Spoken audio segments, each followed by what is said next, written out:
Bonjour à tous, chers couleurs, très chers fans de football. Bienvenue dans cette vidéo dans laquelle nous essaierons d'expliquer pourquoi Griezmann a échoué durant sa période au Barça. Commençons par une remise en contexte. Neymar a quitté le Barça au mois d'août 2017. Le Barça fait tout pour combler le départ de sa star brésilienne, ce qui entraînera de la précipitation et de la panique chez le dirigeant. Donc par conséquent, une série de castings défectueux. Dembélé a été recruté pour plus de 145 millions d'euros compris. À sa venue en Catalogne, ses performances n'étaient pas à la hauteur des espérances. Les gens voyaient Dembélé comme le successeur de Neymar, forcé de constater que les premières années furent très compliquées dû au nombre de blessures extrêmement répétitives. Donc en janvier 2018, le Barça se tourne alors vers Philippe Coutinho pour ainsi remplacer le départ de Neymar et pour remplacer l'échec Dembélé, car ce dernier passait tout son temps à l'infirmerie.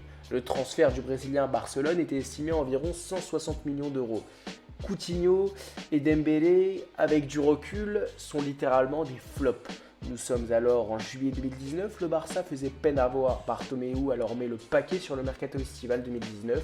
De Jong acheté pour plus de 85 millions d'euros et le joueur qui fait donc l'objet de cette vidéo, Antoine Griezmann, acheté pour environ 120 millions d'euros. Mais 4 ans après, quel est le réel constat? La première saison à Barcelone fut assez amère. Ses performances dans le jeu étaient très fades. Le joueur n'était plus le même qu'à l'Atlético. Il était placé au poste d'ailier gauche sur Ernesto Valverde alors qu'il n'a jamais joué ailier. Il avait quelques éclairs de génie par-ci par-là, mais ce n'était pas assez et cela n'était pas suffisant, surtout quand le prix fut de 120 millions d'euros. Sa seconde saison était meilleure sous Koeman, mais on sentait bien que Griezmann n'était pas à l'aise dans ce système de jeu. On sentait qu'il n'y avait pas d'alchimie, que cela ne fonctionnait pas extrêmement bien. Mais comment expliquer donc cet échec? C'est un succès dû premièrement au rôle qu'il occupait donc à l'Atlético et en équipe de France. Griezmann n'était pas un buteur, il n'était pas un ailier, ni un milieu, ni un défenseur, bien qu'il ait de très bonnes qualités défensives. Griezmann n'avait pas de poste prédéfini en soi. Dans le domaine du sans ballon, Griezmann a toujours été un électron libre, un joueur qui gravite un petit peu partout sur le terrain, plus principalement en attaque afin de proposer des solutions de passe aux ailiers et aux buteurs.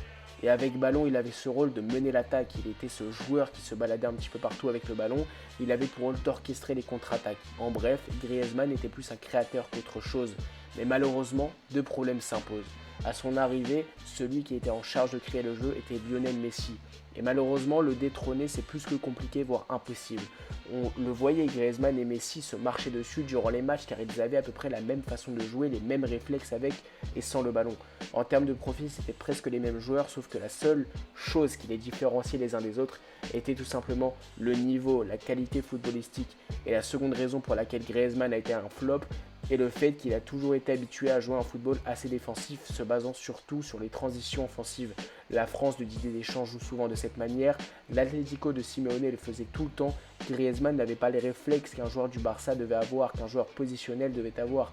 Poser le ballon quand il le fallait, dans le contre-pressing et dans les déplacements, c'était hyper compliqué pour lui.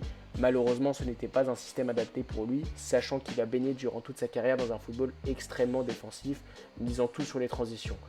Voici mes arguments qui pourraient expliquer le flop de Griezmann. N'hésitez pas à donner vos avis dans les commentaires. N'hésitez pas à aller vous abonner à mon Instagram, se trouve en description. Et n'hésitez pas à me dire selon vous pourquoi Griezmann n'a pas réussi au Barça. N'hésitez pas à liker, commenter, partager. A très bientôt.